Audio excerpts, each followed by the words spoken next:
علوم نبوت سکھائے مدرسہ. ایسا ہی ہے بھائی. علوم نبوت سکھائے مدرسہ, علوم نبوت سکھائے مدرسہ. کیا ہی مزہ آئے کہ میں کہوں علوم نبوت سکھائے. کون سکھاتا ہے؟ آپ کہیں گے کیا؟ مدرسہ کہیں گے انشاءاللہ. شرم تو نہیں آ رہی؟ ہمارے اپنے مدرسے ہیں. اللہ پاک ہمیں ان سے محبت اور ہمارا انہی کے ساتھ اوڑھنا بچھوڑنا ہمارا لگائے رکھے. تو محبت سے کہیں گے انشاءاللہ. علوم نبوت سکھائے. اب جو کہہ رہا ہے ہاتھ اٹھا کے کہے, پتہ لگے کہ کون کون کہہ رہا ہے. علوم نبوت سکھائے. ہنسی راہ جنت, ہنسی راہ جنت دکھائے مدرسہ, ہنسی راہ جنت دکھائے مدرسہ. عقیدت کی نظروں سے دیکھے تو جانے, عقیدت کی نظروں سے دیکھے تو جانے. یہ حفاظ علماء, یہ حفاظ علماء عطائے مدرسہ, یہ حفاظ علماء عطائے مدرسہ. علوم نبوت سکھائے. بھئی وہ آواز نہیں ہے جتنا مجمع اتنی آواز نہیں ہے, ذرا آواز نکال کے. علوم نبوت سکھائے مدرسہ, ہنسی راہ جنت دکھائے مدرسہ.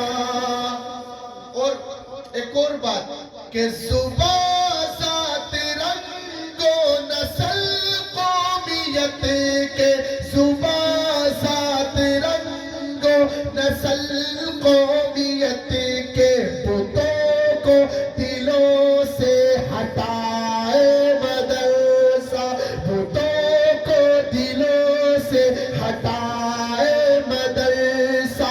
علوم نبوت سکھائے مدرسہ, ہنسی راہ جنت دکھائے مدرسہ. اور آپ لوگوں نے یہ سنا ہوگا کہ جو بھی بچہ گھر میں فارغ ہے اس کو اٹھا کے مدرسے میں ڈال دو کہ جان چھٹی. لیکن شاعر نے بتایا کہ جو مدرسے میں پڑھنے والے ہیں ان کا کیا مقام ہے. یہ آپ ان کو چٹائیوں پہ دیکھ رہے ہیں, ان کا کیا مقام ہے. کہتا ہے وہ, کلام اللہ جو پڑھتے ہیں لوگوں کو پڑھاتے ہیں. کلام اللہ جو پڑھتے ہیں لوگوں کو پڑھاتے ہیں. تو فرشتے فرشتے پر بچھاتے ہیں, فرشتے پر بچھاتے ہیں. ایسا ہی ہے بھائی. ہاتھ اٹھائے بھائی کہ جو کہتا ہے کہ شاعر نے غلط کہا ہے. صحیح کہا ہے نا شاعر نے. اب مل کے ہاتھ لہرا کے کہنا ہے فرشتے پر, آواز نکال کے, فرشتے پر بچھاتے ہیں, فرشتے پر بچھاتے ہیں, فرشتے پر بچھاتے ہیں.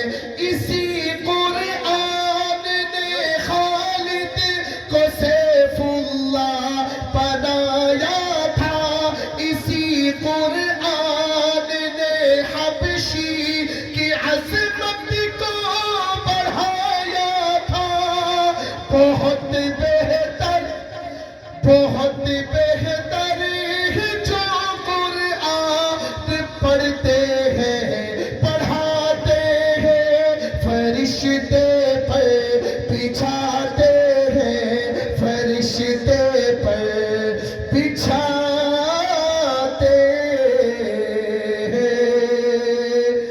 بچوں کو حافظ قرآن بنائیں گے انشاءاللہ؟ انشاءاللہ تو صرف انہوں نے بولا جن کی ابھی تک شادیاں بھی نہیں ہوئی. تمام حضرات ہاتھ اٹھا کے وعدہ کریں بنائیں گے انشاءاللہ. علماء کا ساتھ دیں گے انشاءاللہ. مدارس دینیہ کا ساتھ دو گے انشاءاللہ. السلام.